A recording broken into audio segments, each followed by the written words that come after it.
Hi everyone, and welcome back to my channel. I know it's been a couple of months since I uploaded the video. I hope those of you who have watched actually grabbed something from them. So today, what I was going to talk about was more along the lines of interview-esque stuff, interview tips and help. Um, a lot of this stuff you guys could find on your own online, and a lot of the times universities who have invited you to interview will have a separate section on what is appropriate for their interviews, be it one-on-one interviewing or multiple mini interviews. In total, for me personally, I have had one-on-one interview that was virtual with Ross University. I had multiple mini interviews with Michigan State University, and then I did in person. That was pre-COVID, and I had another mini multi mini interviews with the staff at Long Island University. That was earlier this year. I forget what month, but it was earlier this year. I think maybe February, end of February, I think. And that was done virtually. Some big tips that I have for virtual ones right away. Make sure that you are in an area where you can clearly hear your speakers. If you are not, I also suggest then bringing headphones or earbuds.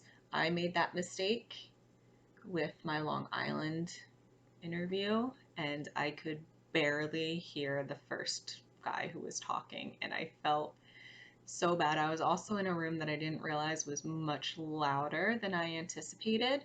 I was in one of the offices at the clinic that I was working at, and it's where all the generator stuff is for the computers. And it decided to, I don't know if it was always that loud, but it was loud that day, extremely loud. I could barely hear him, and I felt super, super bad. I was up as close as I could to my laptop, which is what I'm on right now, and I had the volume all the way up. I was like, I should have brought my earphones. I wish I had them from my car. Also test your equipment prior to, and make sure you can log on to whatever platform they're holding the interviews. And also go early. Make sure that you log in earlier than anticipated, so if you run into any sort of snags, then you can contact their helpline. Hopefully their IT department will help you out.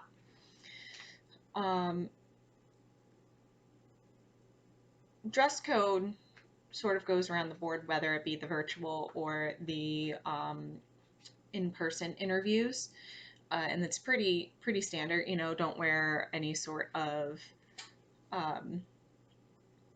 garment that's too flashy or revealing, anything that's more business casual. Guys, you sort of have it pretty easy with your stuff, I'll be honest. Just wear, some nice dress pants and dress shoes and a button-down shirt, maybe a tie and a suit jacket or a blazer. With girls and women, we have all of these options available. I don't know why. So for tops, make sure it's not, like low cut or super flashy, like big prints. I kept mostly towards solid colors with my, mostly solid colors.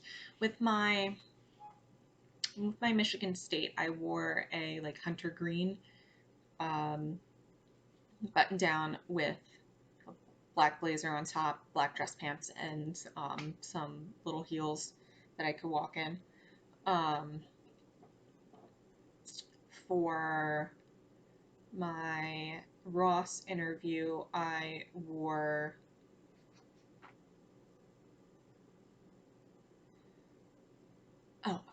sort of like this spaghetti strap-esque blouse that had thick white and black stripes on it. with a lighter black blazer, and I actually wore black jeans, I'm fairly certain, and I think I wore shoes just to feel completed, but I honestly forget because it's almost been a year. For the Long Island University one, I think I wore a blazer. I wore a like dust rose blouse, and my black jeans and some heels. Granted, I changed out of it right away and went into my scrubs so then I could start working. But it's part of it. I also had my makeup done. Um, Still going along the lines of clothing before I dive into makeup. If you have any like tattoos, um, even though they're starting to become more accepted within any sort of uh, career, I guess because we're young and we have them. Um, make sure that they're one the ones that are not tasteful are able to be covered, um, and the ones that are deemed appropriate um, aren't out in the open. My tattoo here is fairly easy to cover up. I had no problems. It's covered right now. Um, and the other one that I have, you know, wouldn't be seen in any sort of professional setting. Um, as far as piercings go, I know back in the day, when I say back in the day, I mean back in like my undergrad days, um, I was told for interviews if you have multiple piercings on your ear to really only have one or two in. Um, any facial piercings are sort of a little bit of a no-go, though you can always take them out and hide them. If you have your septum done, you can always flip it in. Um, and I feel like not a lot of people notice tongue piercings too much. When it comes to makeup, I know what they really want is um, more natural and nothing too crazy. Um, I I always usually do some natural makeup, so that was pretty easy for me. I don't know if I overdid it with my liner, but it is what it is now. Um, I also believe what I read this, they don't like a bright lip. Not like I really see that that really matters, but you're interviewing to be a student, so you might as well just follow their rules until you actually get in. Uh, Once you get in, I guess there's really no problem unless it's in the student handbook. And then also going forward, once you're hired as a vet, there you are.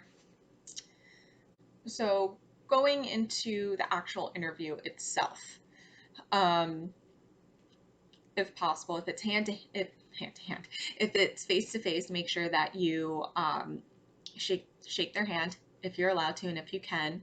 If you notice that your hands get really sweaty, in situations where you're nervous or anxious, always have some hand sanitizer, because that'll dry your hands. It makes you look a little bit like a germaphobe, but I think it's kind of better than constantly wiping them on your pants or having your hands in your pockets and wiping them that way. Looks a little weird.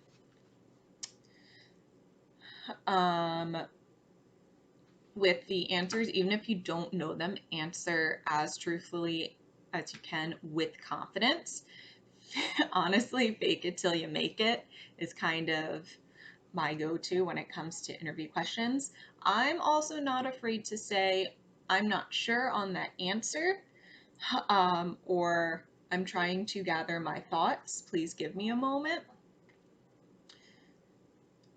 I think that that shows that you're not afraid to grow and develop. And as the sciences continue to give us different answers for various things and continue the research, it shows that we're willing to adapt. When answering their questions, you can always bring up personal stories and interesting experiences that you had. They it shows who you are, that you're not just your resume and you're not just your experience, just like face value of, yeah, I've been in a clinic for 4 years and I did this and that's all that I did.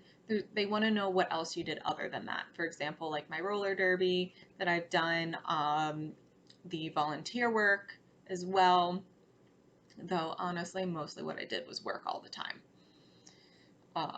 And that probably hurt me a little bit because it showed that I wasn't a well-rounded applicant to their desires.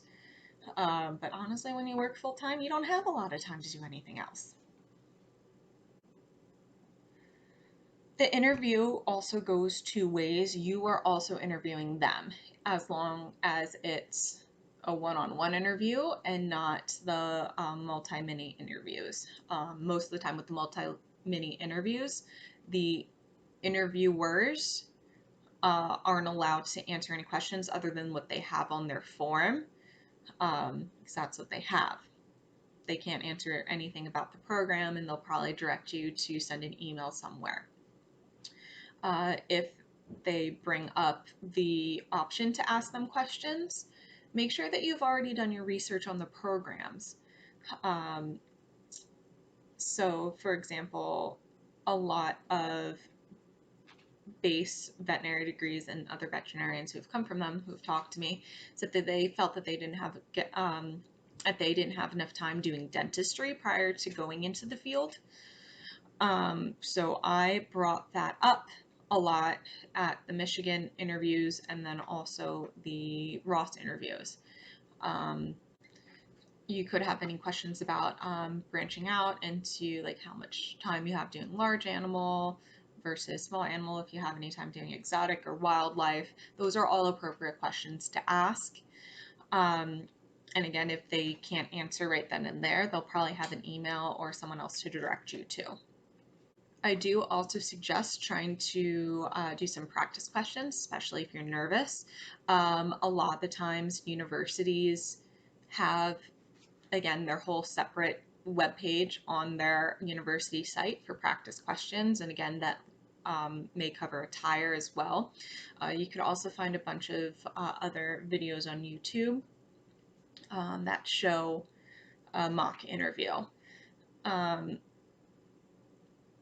It's honestly probably a good way to start out, especially if this is your first interview and a bit nervous, which is completely understandable. And it could help you get your thoughts gathered as well.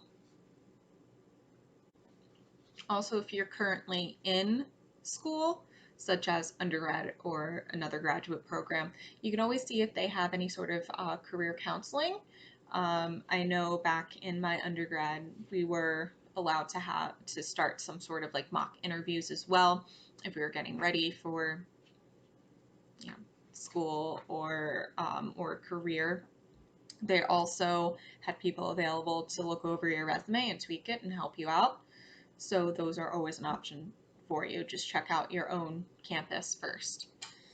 Alright guys, thank you so much for watching. I hope that's helpful. I will leave links below for mock interviews and stuff like that to help direct you if that's something that you'd be interested in. Feel free to like and subscribe if you're interested in seeing more. Hopefully, as school progresses, I can find more time to make these videos as I go on.